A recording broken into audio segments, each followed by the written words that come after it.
сайн байцгаана уу? Одоо бүгдээрээ аав, алтууыг ээж, намын цэцэгтэйгээ тоглоом гэдэг сэдвийн дохионы үгнүүдийг сурцгаая. Тоглоом.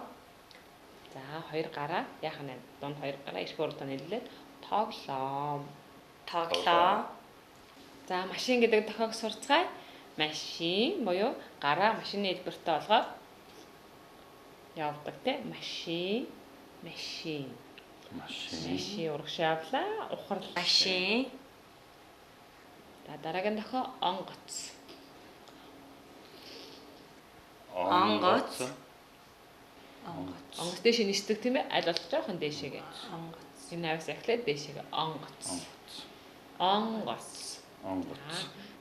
За, ингээд бөмбөг.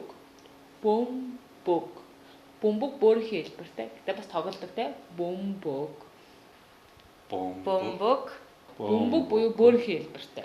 Бөмбөг тоглох тийм ээ. За, дараагийн дохио хүүхэлдэй.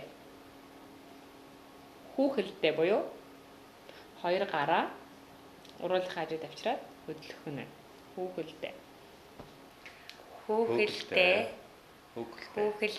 За, энэ хүнд хоёр гараа ингэх нь тий. Хүүхэлдэй. За, дараагийн дохио маань бамбрууш.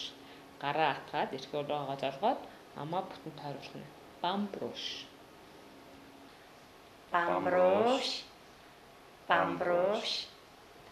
Агшаа энэ бамбрууш гэдгийг одоо ингээд хагас тойргоор ингээд нөө бүтэн ингээд хамрах хангалаас ингээд бүтэн тойруулаад байна уу?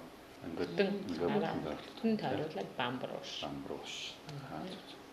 Тэгвэл багшаа өмнөх хичээлээр миний аав гэж тэгжсэн бол одоо миний машин гэж хэлэх үү? Зүг үү? Миний машин. Тэгэхээр чи миний аавын машин. Оо, сайн байна. Миний Өмнөх хичээл холбоод машин тий. Маш сайн байна.